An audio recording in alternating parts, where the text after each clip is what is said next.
नमस्कार। दुनिया में हर पल कुछ न कुछ बदलता है और पिछले 2 हफ्ते तो खास तौर पर काफी अहम रहे हैं। कॉरपोरेट जगत के बड़े फैसलों से लेकर देशों के बीच की रणनीतिय चालों तक। चलिए इन बीते 12 दिनों की सबसे जरूरी घटनाओं पर एक तेज नजर डालते हैं। देखिए, सवाल सिर्फ ये नहीं है कि क्या हुआ, बल्कि ये है कि जो हुआ उसका मतलब क्या है। खास तौर पर उन लोगों के लिए जो एग्जाम्स की तैयारी कर रहे हैं या फिर दुनिया पर पैनी नजर रखते हैं, इन घटनाओं की गहराई को समझना बहुत जरूरी है। चीजों को आसान बनाने के लिए हमने इसे 4 हिस्सों में बांटा है। पहले बात करेंगे अर्थव्यवस्था की, फिर देखेंगे कि टेक्नोलॉजी और समाज में क्या नए नियम बन रहे हैं, उसके बाद रक्षा क्षेत्र की बड़ी खबरें और आखिर में उन चेहरों पर नजर डालेंगे जो आने वाले कल को दिशा देने वाले हैं। तो शुरुआत करते हैं पैसे और बाजार की दुनिया से, वो दुनिया जहां हर एक फैसला अपने आप में एक बड़ी कहानी कहता है। आज के दौर में जब 5G और 6G की रेस चल रही है, भारत एक बहुत ही अहम बाजार है।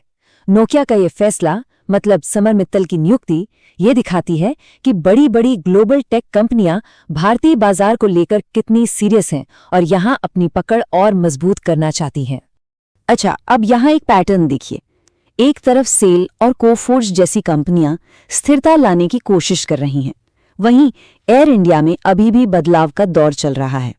और हाँ, MS धोनी का कुकू टीवी से जुड़ना ये बताता है कि डिजिटल एंटरटेनमेंट का बाजार अब कितना बड़ा हो गया है, जहां किसी जाने माने चेहरे का विश्वास ही सबसे बड़ी चीज है। और इन सब के बीच RBI ने रेपो रेट को 5.25% पर बनाए रखकर इकोनॉमी को एक ठहराव का सिग्नल दिया है। मतलब बिल्कुल साफ है, अभी फोकस इस बात पर है कि महंगाई भी काबू में रहे और ग्रोथ की रफ्तार भी बनी रहे, कोई जल्दबाजी नहीं। और ऐसा लगता है कि RBI की ये स्थिरता काम कर रही है। दुनिया की बड़ी संस्थाओं ने भारत की विकास दर का अनुमान बढ़ाकर 6.6% कर दिया है।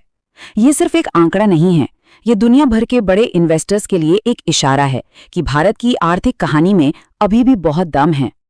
चलिए अब इकोनॉमी से आगे बढ़ते हैं और उस दुनिया की बात करते हैं जो सिलिकॉन चिप्स और सरकारी कानूनों से चल रही है। ये एक बहुत ही दिलचस्प ग्लोबल ट्रेंड है।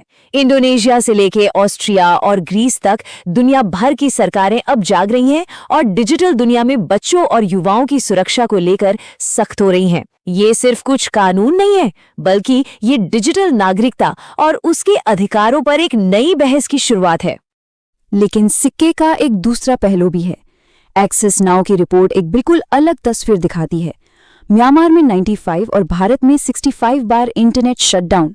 ये आंकड़े बताते हैं कि सरकारें कैसे सूचना के बहाव को कंट्रोल करने के लिए डिजिटल ताकत का इस्तेमाल कर रही हैं। ये डिजिटल आज़ादी और राष्ट्रीय सुरक्षा के बीच एक कभी ना खत्म होने वाली बहस है। तो देखिए, तकनीक एक दो-धारी तलवार की तरह कैसे काम कर रही है। एक तरफ भारत और जापान हाइड्रोजन ट्रेन और बुलेट ट्रेन जैसी सस्टेनेबल टेक्नोलॉजी पर पैसा लगा रहे हैं, तो दूसरी तरफ कंबोडिया और भारत जैसे देश ऑनलाइन फ्रॉड और आम आदमी तक कानून की पहुंच जैसी मुश्किलों से निपटने के लिए टेक्नोलॉजी और सख्त कानूनों दोनों का सहारा ले रहे हैं। अब चलते हैं उस मैदान की तरफ जहां देशों की सरहदें, उनकी ताकत और उनके इरादे तय होते हैं। ये आंकड़ा, ये अपने आप में पूरी कहानी है। भारत का डिफेंस एक्सपोर्ट यानी रक्षा निर्यात पहली बार 38,000 करोड़ रुपए के पार पहुंच गया है। ये सिर्फ हथियारों की बिक्री का मामला नहीं है, ये ग्लोबल स्टेज पर भारत की बढ़ती ताकत और आत्मनिर्भरता का प्रतीक है। एक देश जो कल तक हथियार खरीदता था, आज एक बड़ा हथियार निर्यातक बन रहा है। और ये बढ़ता हुआ एक्सपोर्ट एक मजबूत बुनियाद पर खड़ा है। जमीन पर सैनिकों के लिए प्रहार LMG, हवा में हमारे MiG-29 और ज्यादा ताकतवर हो रहे हैं, और समंदर की गहराइयों में INS अरिदमन। ये तीनों कदम भारत की सुरक्षा तैयारियों को और पुख्ता करते हैं, खास तौर पर हिंद महासागर में। अब जरा ग्लोबल चेस बोर्ड पर नजर डालिए। एक साथ कितनी चालें चली जा रही हैं। भारत मिस्र के साथ अपनी दोस्ती मजबूत कर रहा है। अमेरिका और ईरान के बीच थोड़ी शांति है, लेकिन हॉर्मुज़ स्ट्रेट पर रूस और चीन का वीटो बताता है कि बड़ी ताकतों के बीच तनाव अभी भी बना हुआ है। और इन सब के बीच भारत बुर्किना फासो को चावल भेजकर अपनी सॉफ्ट पावर का भी इस्तेमाल कर रहा है। और आखिर में चलिए बात करते हैं उन लोगों की जिनके फैसलों से आने वाले वक्त का इतिहास लिखा जाएगा।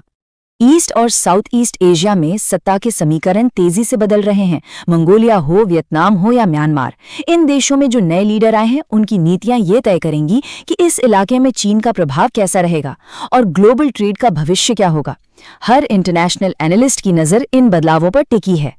वहीं भारत के अंदर देखें तो सेना की तीनों अहम कमानों में और साथ ही डीजीसीए में जो नई नियुक्तियां हुई हैं वो देश की आंतरिक और बाहरी सुरक्षा को और मजबूत करने की दिशा में बहुत अहम कदम है। और हाँ, यूएन में प्रीति सरन की नियुक्ति ग्लोबल मंच पर भारत की आवाज को और वजन देती है। और इस सारी सियासी और रणनीतिक गहमागमी के बीच साहित्य भी अपनी एक अलग जगह बना रहा है। सुधा मूर्ति और आशुतोष अग्निहोत्री की नई किताबें हमें ये याद दिलाती हैं कि समाज के कल्चरल ताने बाने में भी हमेशा कुछ नया जुड़ता रहता है। तो कुल मिलाकर इन 2 हफ्तों का निचोड़ क्या है? 4 बातें। अर्थव्यवस्था में एक सधा हुआ आत्मविश्वास, टेक्नोलॉजी पर बढ़ता सरकारी कंट्रोल, रक्षा में आत्मनिर्भरता का एक बड़ा ऐलान और वैश्विक राजनीति में नए चेहरों के साथ बदलते समीकरण। ये 4 पॉइंट्स आने वाले महीनों की दिशा तय करेंगे। और जाते जाते एक सवाल आपके लिए। जब देश अपनी डिजिटल सरहदों और अपनी फौजी ताकत दोनों को एक साथ मजबूत कर रहे हों, तो क्या हम एक ऐसी नई दुनिया की तरफ बढ़ रहे हैं जहां ग्लोबल पावर का मतलब सिर्फ पैसा नहीं बल्कि डेटा और डिफेंस टेक्नोलॉजी पर कंट्रोल होगा? इस पर सोचिएगा जरूर।